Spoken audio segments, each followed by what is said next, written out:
Tenemos el privilegio de abrir las Escrituras.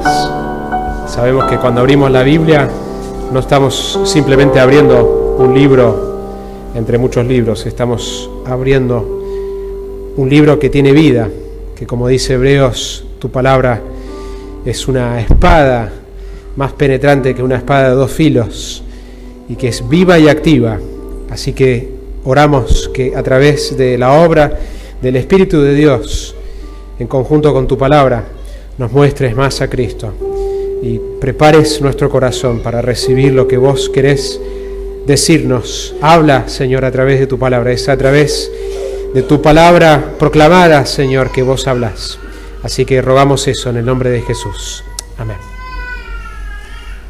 Queremos invitarlos a que aprovechemos la sala de atrás que fue preparada para los padres. Tienen niños menores de 3 años. Tenemos preparado ahora audio y video para que estén cómodos, para que los niños estén cómodos y estén un poco más frescos. También para los niños menores de 7 años pasan al frente en la casa de Luis y Evelyn, que se ha preparado un lugar para la clase de ellos. Y los niños mayores de 8 años pueden quedarse con nosotros escuchando el sermón. Entonces les invitamos a que los chicos vayan a sus clases y los padres con sus nenes atrás. Tenemos un lugar preparado para que puedan escuchar el sermón como vamos. Gracias, Roger. Roger estuvo trabajando, si ven la camarita ahí arriba del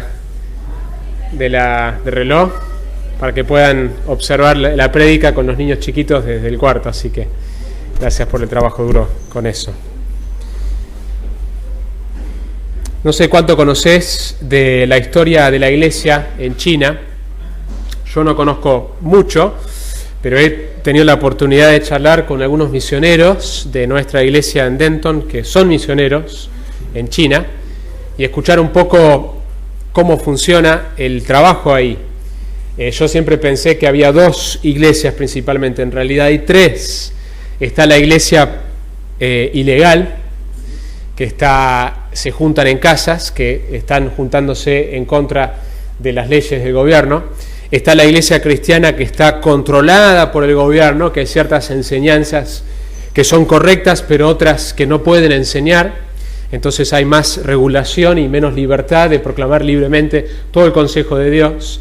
Y después la tercera, que yo no sabía que existía, es que si vos vivís en China, pero tenés un pasaporte de otro país, es decir, no sos nacional, vos podés juntarte en una iglesia donde está como una iglesia bíblica como esta. Tenés la libertad de estar en ese tipo de iglesia en China. Iglesias internacionales se le dicen. Pero es interesante que a través de los años y las décadas en China, el gobierno el comunismo intentó, porque esencialmente el comunismo es ateo, prohibir la religión y prohibir el cristianismo. Y a pesar de muchos intentos de frenar el cristianismo, China ha tenido uno de los lugares con mayor fervor en cuanto a lo que es la iglesia cristiana. La iglesia ha crecido increíblemente, la iglesia cristiana en China, a pesar de toda la oposición y los intentos de la autoridad de frenar el avance del evangelio en China. Y es un ejemplo de lo que queremos mirar hoy, que es que el avance del evangelio es inevitable a pesar de la oposición. El avance del evangelio es inevitable a pesar de la oposición. Te invito a que abras tu Biblia al libro de Hechos. Estamos escuchando una serie de predicaciones expositivas desde el libro de Hechos. 9 específicamente predicaciones voy a estar compartiendo con ustedes. Esta es la tercera del libro de Hechos. Por supuesto que Hechos se podría predicar en 1 año y medio, 2 años, pero he elegido 9 textos claves que nos ayudan a ver el mensaje en el libro de Hechos. Vamos a estar mirando el capítulo 4, del versículo 1 al 31. Si querés, sostené tu lugar y mirá un poco para atrás. El Evangelio de Lucas es el tomo 1 y Hechos es tomo 2. ¿Sí?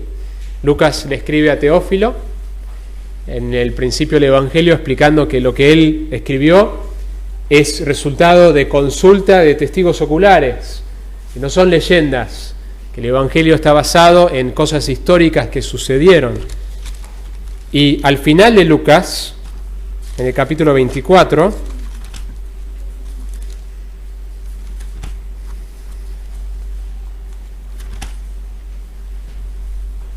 en el versículo 46, el versículo 46 de alguna manera nos habla del mensaje que está en el libro de Lucas, que después, cuando arranca el libro de Hechos, se vuelve a dirigir Lucas a Teófilo y dice que le habló antes de la vida y la muerte de Jesucristo, y ahora va a continuar hablando del avance del mensaje del Evangelio. Pero el versículo 46 dice: y les dijo, así está escrito, que el Cristo padeciera y resucitara de entre los muertos al tercer día. Ese es el mensaje central del Evangelio de Lucas y de los Evangelios. El Evangelio de Lucas, hay una parte en el libro donde dice que Jesús puso su mirada hacia Jerusalén cuando ya sabía que se cumplía su tiempo. Es decir, que hay un avance geográfico en el libro de Lucas, donde él va a avanzar toda la caminata, desde el capítulo 9 hasta el capítulo 19, hacia Jerusalén, porque tiene su mirada en la cruz, que el objetivo de Jesús era llegar a la cruz, llegar a la muerte y la resurrección. Así que el 46 de alguna manera nos habla del mensaje de Lucas, pero el 47 nos habla de cómo la obra de Dios continúa en el libro de Hechos 47, y que en su nombre se predicara el arrepentimiento para el perdón de los pecados a todas las naciones, comenzando desde Jerusalén. Versículo 47 nos da la esencia de Hechos. Hechos es la continuación de la obra de Dios. En Lucas y en los Evangelios vemos que Dios comenzó su obra con la muerte y la resurrección, y después en Hechos su ascensión, y que la obra continúa. Jesús está a la diestra del Padre, pero la obra continúa. ¿Y cuál es la obra? Es esta obra de que se predicara el arrepentimiento para el perdón de los pecados. ¿En dónde? A todas las naciones. ¿Comenzando dónde? En Jerusalén. Por eso, cuando llegamos a Hechos, el capítulo 1, el versículo 8, es de alguna manera la clave del libro, ¿sí? Pero recibiréis poder y me seréis testigos en Jerusalén, empezando en el lugar donde estaban, en Judea, Samaria y hasta los fines de la tierra. Y cuando vos ves el bosquejo del libro de Hechos, ese versículo resume el bosquejo, que los primeros 7 capítulos es el Evangelio en Jerusalén. Lo que vimos la semana pasada, la primera predicación de Pedro, él está predicando a judíos. En realidad, el mandato de Jesús de predicar y hacer discípulos a todas las naciones, Pedro hasta este punto lo ha interpretado como: tengo que predicar el Evangelio a judíos que están en todas las naciones. ¿Sí? Recién en el capítulo 10, una visión que Dios le muestra, ir a la casa de Cornelio, y le dice: yo no puedo entrar a una casa de un gentil, un no judío, y comer con ellos, me es inmundo hacer eso. Que Pedro le va a caer la ficha de que él tiene que predicar este mensaje y que la iglesia debe extenderse no solo para judíos, sino para gentiles. Y esto era radical, ¿sí? Entonces lo que vamos a ver en los primeros 7 capítulos, Jerusalén 8 al 12, capítulo 8 al 12, el Evangelio va a penetrar a Samaria. Y tenemos la conversión de Saulo a Pablo, ¿sí? Y después también Judea, y del 13 al 28 el Evangelio va a llegar hasta el último de la tierra. Y el libro termina que Pablo está en un arresto domiciliario, pero sigue predicando el Evangelio, ¿sí? A pesar de la oposición, a pesar de que está en la cárcel, el Evangelio se sigue predicando sin estorbo.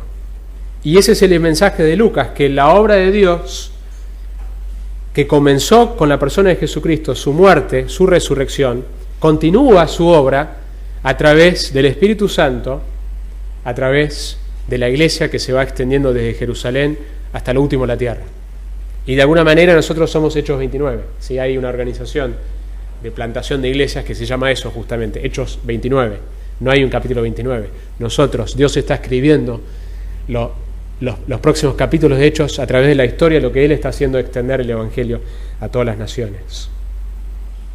Y lo que vamos a ver en este pasaje es que el avance del Evangelio va a tener oposición, ¿sí? No va a ser un avance sin oposición, pero que es inevitable. A pesar de la oposición, el Evangelio sigue avanzando.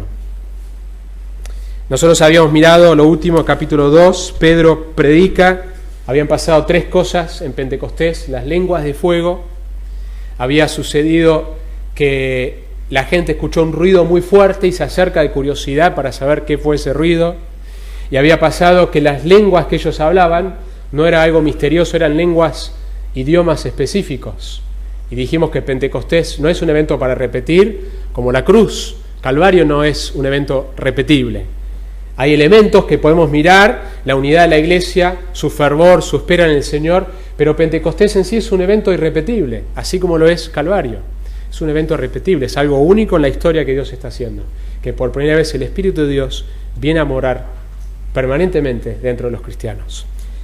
Y es a partir de esto que entonces la gente se acerca y Pedro da una explicación a por qué escuchan otros idiomas, por qué escucharon el ruido, y habla, cita a Joel, y dice, Joel habló del Espíritu Santo haciendo cosas en el futuro. Y les predica la necesidad de arrepentimiento, la necesidad de reconocer que Jesús era el Salvador y que Dios lo resucitó y que ellos pueden experimentar perdón de pecados. Y vemos que termina la enseñanza y que 3.000 personas responden al mensaje, 3.000 personas se convierten en esta primera predicación. Para llegar hasta donde estamos hoy, el capítulo 3 continúa y Pedro y Juan se encuentran en el templo con una persona, que es una persona, un cojo. Miren cómo dice en el versículo 2, había un hombre cojo desde su nacimiento, al que llevaban y ponían diariamente a la puerta del templo llamada La Hermosa. Y es una persona que la gente que se acercaba al templo lo veía todos los días, ¿sí? Entonces lo que Dios va a hacer a través de esta sanidad no es solamente sanar a este hombre en particular, sino va a ser una evidencia que el mensaje que los apóstoles están predicando es verdadero, porque tienen esta ilustración de esta persona que todos saben que era cojo de nacimiento, que está sano, y no saben cómo explicarlo.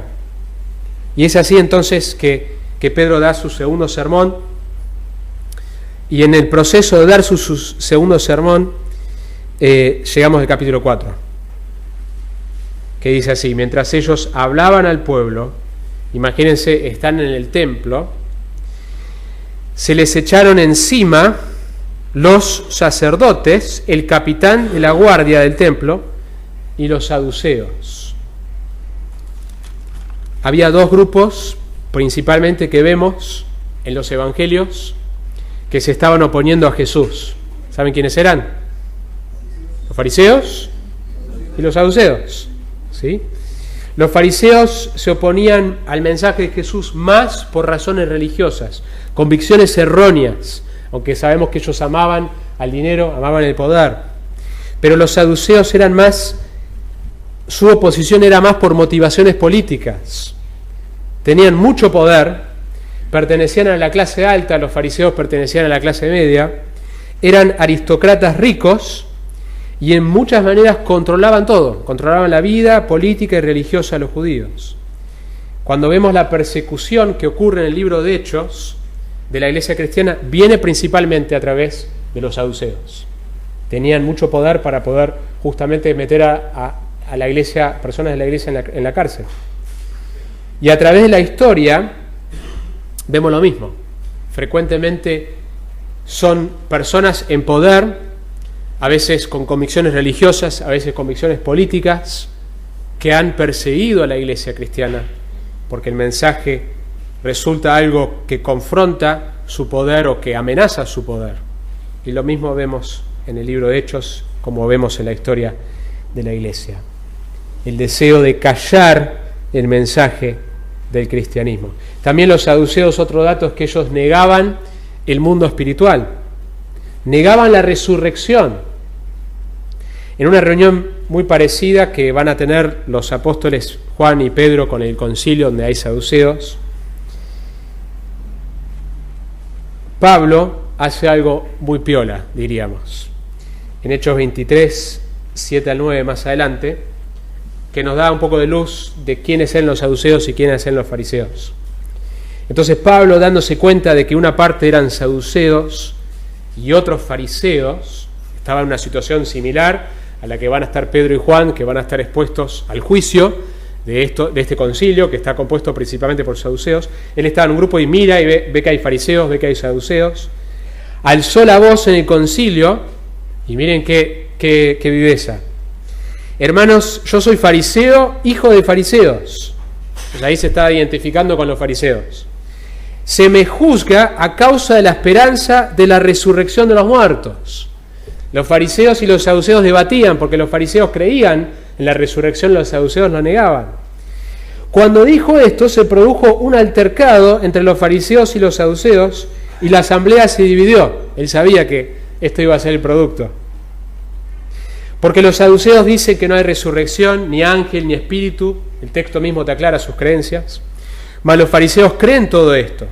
Se produjo entonces un gran alboroto, y levantándose algunos de los escribas del grupo de los fariseos, discutían acaloradamente, al punto que se lo tienen que llevar a Pablo. ¿Sí? Pablo sabía, voy a sembrar una bomba si digo esto. Y lo menciono porque esto nos da una idea de cuál es la situación política religiosa en el momento que arrestan a Pedro y a Juan. Según un autor, los fariseos eran numerosos y populares, en cambio los saduceos, no obstante, que formaban un partido de minoría, eran ricos y tenían poder político. Otro autor nos dice, puesto que los saduceos eran mayoritariamente sacerdotes, estaban estrechamente ligados al templo. Cuando Tito destruyó el templo en el año 70, los saduceos quedaron extinguidos como secta. Ahora, quiero que observen el texto y miren el versículo 2 y recuerden por el contexto. Quiero que piensen en dos preguntas. ¿Dónde están los discípulos? ¿Y qué están predicando? La segunda pregunta, la respuesta la tiene en el versículo 2.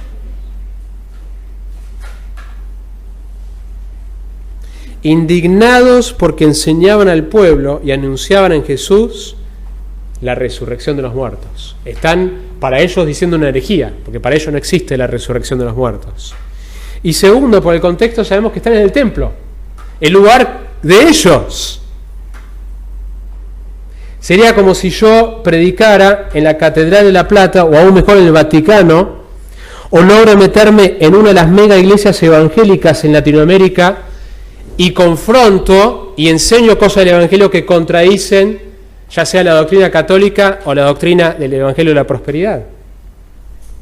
Estoy predicando en el lugar de ellos, es lo que están haciendo ellos. Así que imagínense la furia.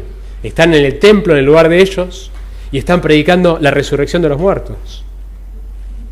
Entonces los agarran. Y lo que vamos a ver, el primer punto, es que hay una oposición real que experimentamos como cristianos, así como ellos van a experimentar oposición, se los va a meter a la cárcel. Nosotros también experimentamos una oposición real como cristianos. La realidad es que la persecución, el sufrimiento, la oposición es un elemento inevitable de la fe cristiana genuina. Pablo le dijo a Timoteo, todos los que quieren vivir piadosamente en Cristo Jesús serán perseguidos. Si vos querés vivir una vida piadosa, va a haber sufrimiento, va a haber oposición. Si vos querés ser fiel al Señor y obedecer el mandato de extender el Evangelio y hacer discípulos de todas las naciones, vas a experimentar oposición. Si estamos en una relación de discipulado con Jesús, estamos buscando seguirlo a Él, con el Cristo que sufrió, nosotros también vamos a sufrir. Jesús dijo, el mundo los odia porque me odió primero a mí. Si vos estás hoy experimentando sufrimiento, oposición, tribulación, y no es por tu pecado, es decir, hay un sufrimiento que viene por mi propio pecado, regocijate, es normal, es normal. Es una de las marcas del cristiano verdadero. Dios nos da tiempos de descanso, ¿no es cierto?, de tormentas. Hay momentos donde Dios nos da un descanso del sufrimiento, pero el descanso de todo sufrimiento espera a una vida venidera, cuando vamos a estar con Él y no va a haber llanto ni dolor. Es más, Apocalipsis cuando menciona que no va a haber más lágrimas, ni dolor, ni muerte, dice porque las primeras cosas pasaron. Y nosotros estamos ahora en las primeras cosas. Y alguien dijo, entonces tenemos que esperar que ahora va a haber llanto, dolor, muerte, porque vivimos primero en un mundo caído, pero segundo como cristianos. Si buscamos vivir una vida piadosa, va a haber oposición. Oposición satánica. Satanás no está muy preocupado si tu vida no es una amenaza para su reino. Él está tranquilo si vos no estás tratando de buscar previamente el reino de Dios y su justicia y extender su reino. No sos una amenaza para Él. Pero si estás buscando ser una luz, si estás buscando tener una devoción con el Señor y extender el Evangelio a otros, va a haber una oposición real del príncipe de las tinieblas. Hay una oposición de este mundo que nosotros cuando proclamamos la verdad y estamos dispuestos a proclamarla y tener coraje y decir las cosas que el mundo no quiere escuchar, va a haber una oposición. Si declaramos que el homosexualismo está mal, va a haber una oposición de que somos cerrados. Si declaramos que Jesucristo es el único camino, hay una oposición que viene del mundo. Y hay una oposición de tu propia carne, de mi propia carne. Moody, el predicador, dijo, yo no conozco nadie con quien tengo más problemas que con Moody, con él mismo. Y la realidad es que cuando Dios nos salva, nos pone el Espíritu Santo, pero no nos saca nuestra carne que sigue estando ahí. Sigue habiendo una lucha diaria con nuestra carne. Y hay una oposición más notoria cuando intentamos buscar primeramente el reino de Dios y su justicia. Pensá en los desafíos que vos tenés para tener consistencia en tu lectura bíblica. Ese ejemplo solamente. ¿Por qué te es tan desafiante ser consistente? ¿No debería ser algo que es fácil, natural, leer la palabra de Dios? No, hay un desafío real que experimentamos de tener una consistencia. ¿Cuántas veces pasa que intentás buscar ese tiempo y algo pasa en el tiempo que habías programado para leer la Biblia? Tu vida de oración, ¿por qué te cuesta tener consistencia en tu vida de oración? Hay una oposición real de tu carne, del mundo y de Satanás. Que un no cristiano venga a la iglesia o que un cristiano que está apartado venga a la iglesia. ¿Por qué cuesta tanto? Porque hay trabas, hay una oposición real. Pero esta oposición que existe no puede frenar el avance del Evangelio. El avance del Evangelio es inevitable, a pesar de la oposición. Y esto lo vemos en todo el libro de Hechos. Un ejemplo, en el capítulo 5. Los arrestan nuevamente, porque están predicando.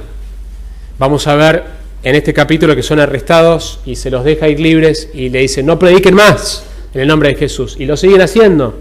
Y en el capítulo 5 los arrestan y dice esto, en el versículo 9, mas un ángel del Señor abriendo de noche las puertas de la cárcel y sacándolos. O sea, la segunda vez que están en la cárcel, Dios los saca. Y puestos en pie en el templo, vayan al mismo lugar, a anunciar al pueblo todas las palabras de esta vida. Habiendo oído esto, entraron de mañana en el templo y enseñaban. Y de vuelta los agarran. No le dijimos que no prediquen más en este nombre. El avance del Evangelio no puede ser detenido a pesar de la oposición. Lo que vamos a ver en esta historia, en Hechos 4, es que hay un denuedo de aquellos que están llenos del Espíritu Santo y han estado con Jesús. Ese es el segundo punto. Hay un denuedo de aquellos que están llenos del Espíritu Santo y han estado con Jesús. Dice en el versículo 3, les echaron mano y los pusieron en la cárcel hasta el día siguiente, pues ya era tarde, pero muchos de los que habían oído el mensaje creyeron, llegando el número de los hombres como a 5.000. Entonces de 3.000 la iglesia ahora crece a 5.000 hombres, sin contar las familias. El Evangelio se está extendiendo a pesar de la oposición. Y sucedió que al día siguiente se reunieron en Jerusalén sus gobernantes, ancianos y escribas. Estaban allí el sumo sacerdote Anás, Caifás, Juan y Alejandro. y todos los que eran del linaje de los sumos sacerdotes. Y habiéndolos puesto en medio de ellos, les interrogaban: ¿con qué poder o en qué nombre habéis hecho esto? ¿Quién te dio el permiso de venir a nuestro templo y proclamar una herejía como la resurrección de los muertos? ¿Quién te dio ese derecho? ¿Quién te dio el derecho de sanar a este hombre? Menciona 4 nombres. Anás en realidad no era el sumo sacerdote. Dice el sumo sacerdote Anás, Caifás. Anás era el suegro de Caifás y fue el sumo sacerdote del 6 al 15 después de Cristo, y después fue depuesto. Su yerno Caifás ocupó su lugar desde el año 18 hasta el 36, pero aparentemente Anás sigue siendo en cierta manera el más respetado de los sacerdotes y se siguen refiriendo a él como el sumo sacerdote. En el versículo 8 al 12 dice: entonces Pedro, lleno del Espíritu Santo. Hablamos antes de la llenura del Espíritu Santo, que tanto en Hechos como también en el Nuevo Testamento es un evento repetible. A diferencia del bautismo, el Espíritu Santo, que es un evento que ocurre una sola vez. En el momento de la conversión, 1 Corintios 12, 13, todos hemos sido bautizados. Si creíste en el mensaje del Evangelio, ya fuiste bautizado. No hay un cristiano que no ha sido bautizado en el Espíritu Santo. Pero sí existe la posibilidad de estar lleno o no del Espíritu Santo. Y en Hechos, casi siempre la llenura del Espíritu Santo está acompañado con una proclamación, con denuedo de la palabra de Dios. Lleno del Espíritu Santo, le dijo: gobernantes y ancianos del pueblo, si se nos está interrogando hoy por causa del beneficio hecho a un hombre enfermo, les aclara, hicimos un beneficio para este hombre enfermo, si es eso lo que nos están interrogando, ¿de qué manera éste ha sido sanado? Sabed todos vosotros y todo el pueblo de Israel que en el nombre de Jesucristo el Nazareno, a quien ustedes crucificaron, fíjense el denuedo de Pedro comparado a cuando lo negó, cuando una campesina dijo: vos sos uno de los seguidores de Jesús. Jesús estuvo con este mismo Sanedrín y él está señalándole: ustedes mismos lo crucificaron. ¡Qué denuedo! Y a quien Dios resucitó entre los muertos, por más que ustedes no creen en la resurrección y por más que ustedes intentaron crucificarlo, Dios lo resucitó. Por él este hombre se halla aquí sano delante de vosotros. Este testimonio, que es indiscutible, ustedes saben que él ha sido cojo de nacimiento y todos lo saben, confirma la realidad del mensaje de que Dios, que ustedes crucificaron a Jesús, fue el plan de Dios y que Dios resucitó a Jesús. Este Jesús es la piedra desechada por vosotros, una cita del Antiguo Testamento, los constructores, pero que ha venido a ser la piedra angular, que era el fundamento del edificio. Y en ningún otro hay salvación, porque no hay otro nombre bajo el cielo dado a los hombres en el cual podamos ser salvos. Y no lo hay, no hay otro nombre. Buda no te puede salvar, Mohammed no te puede salvar, ninguna religión te puede salvar, solo la persona de Jesucristo y su obra te puede salvar.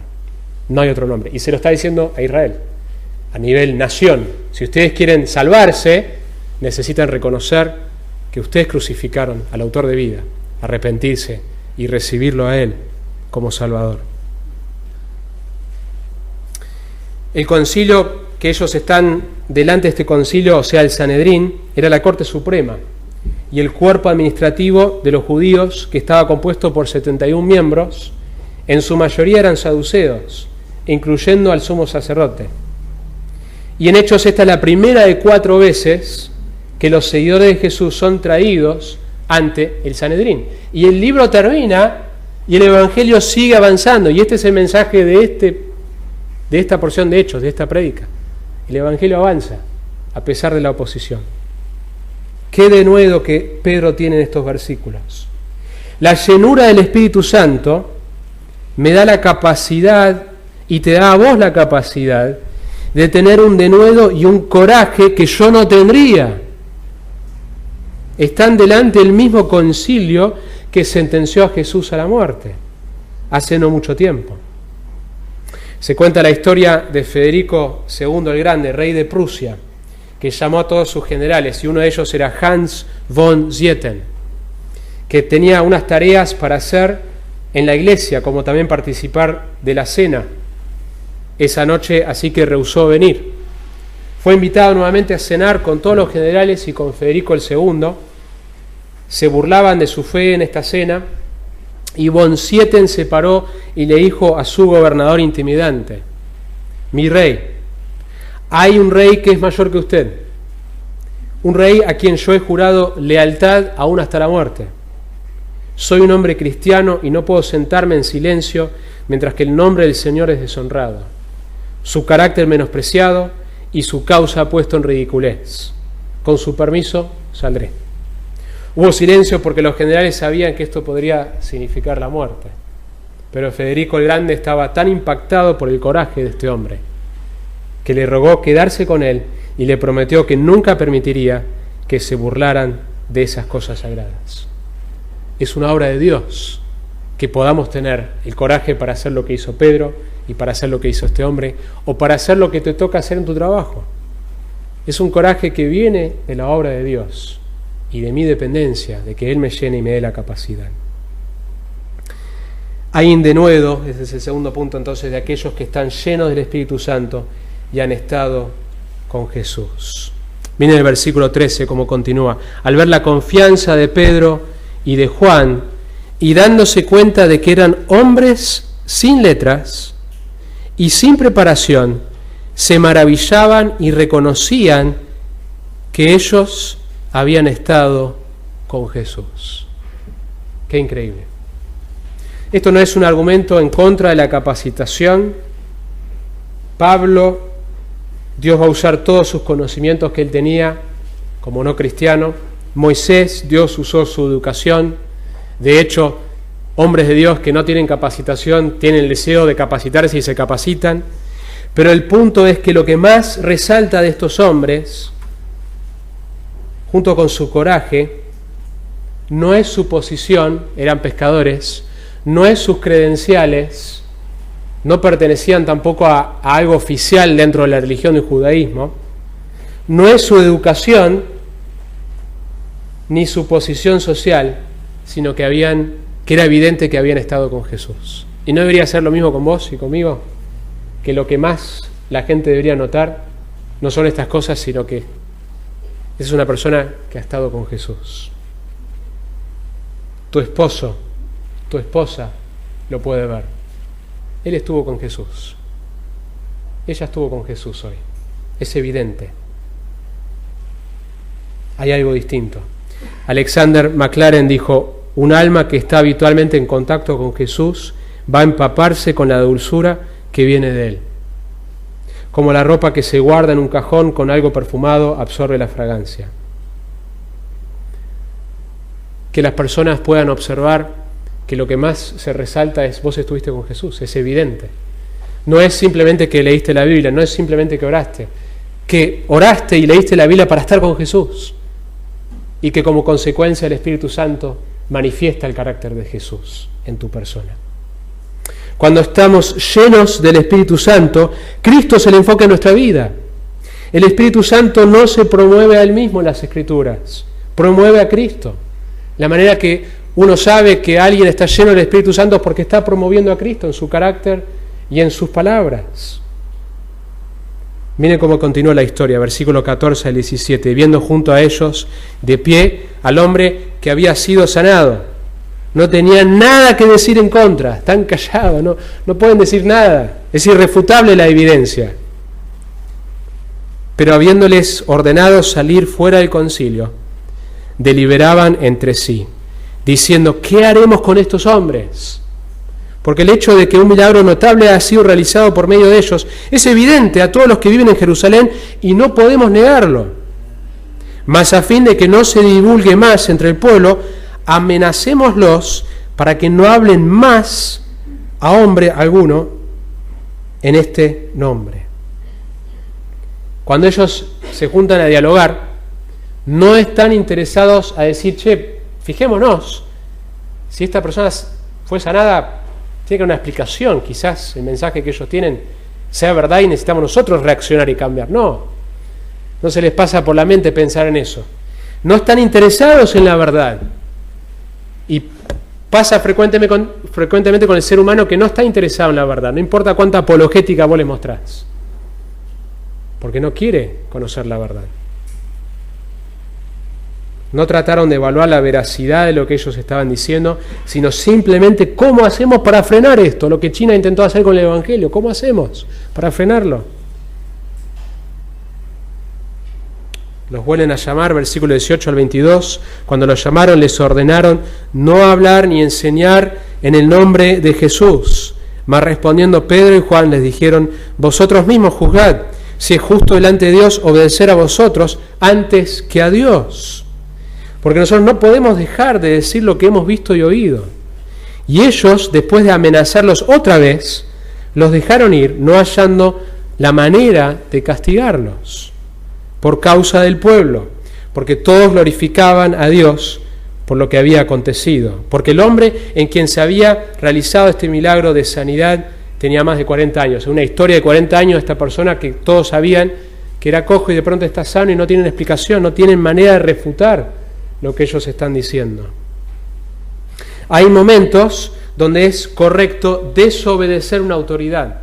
La Biblia nos pide estar sujeta a las autoridades, al gobierno, sujetas como esposas a nuestros esposos, sujetos a la autoridad de la iglesia, de los líderes de una iglesia, los hijos a los padres. Dios se honra y estamos sometiéndonos a Dios cuando nos sometemos a la autoridad que Dios ha puesto por encima nuestro. Pero hay un momento donde es correcto desobedecer esa autoridad humana. ¿Cuándo? Cuando esa autoridad humana te pide hacer algo que va en contra de lo que Dios dice. Te pide decir algo que Dios dice lo contrario. Ahí vos tenés que obedecer a Dios antes que los hombres. Y es correcto la desobediencia a esa autoridad bajo esas circunstancias. La tercera cosa que vemos en el pasaje es que el avance del Evangelio ocurre por la mano soberana de Dios, pero ocurre a través de nuestras oraciones y nuestro testimonio. Versículo 23, cuando quedaron en libertad, fueron a los suyos y les contaron todo lo que los principales sacerdotes y los ancianos les habían dicho. Cuando llegamos hacia abajo, vemos que ellos se ponen a orar.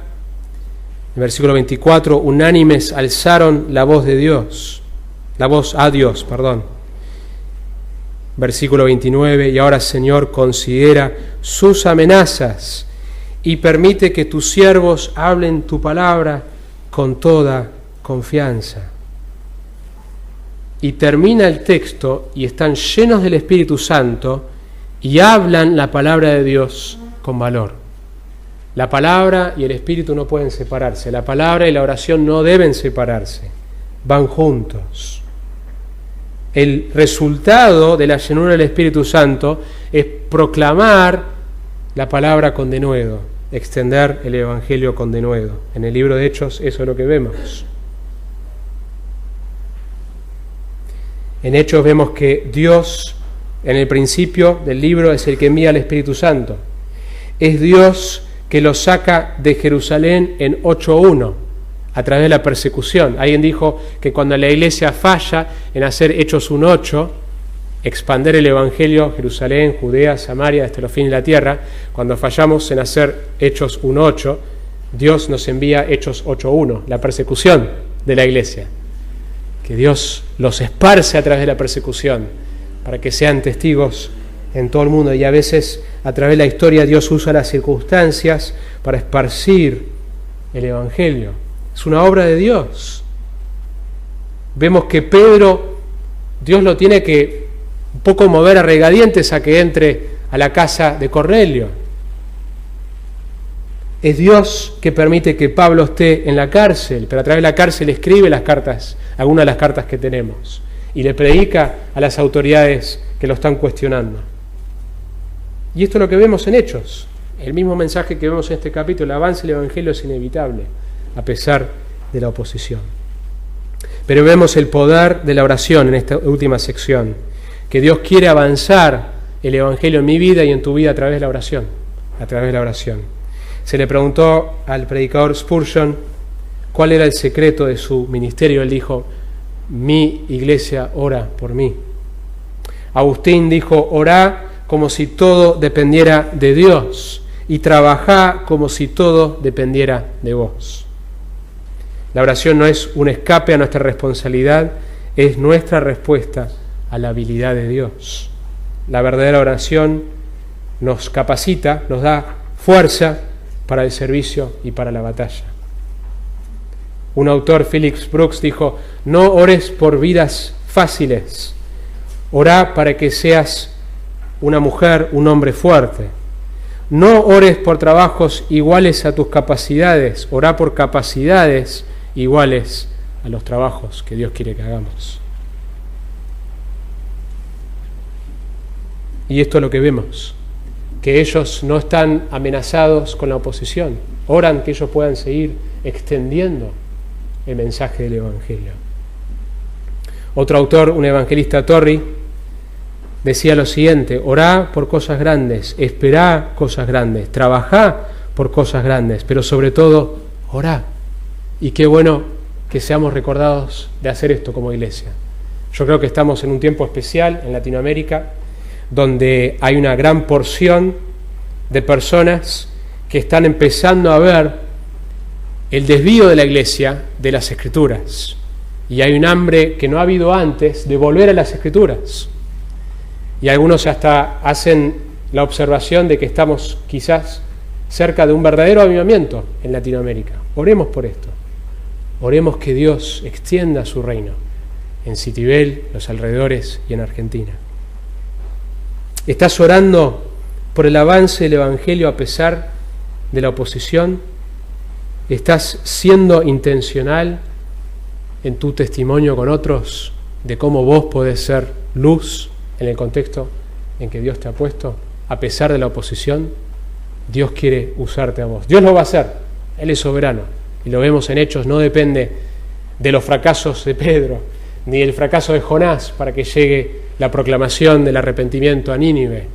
Jonás no quiso ir, Dios hizo que llegara igual. Dios va a hacer su obra, con o sin nosotros. Pero es una responsabilidad y un privilegio participar de su obra a través de la oración y a través de nuestro evangelismo.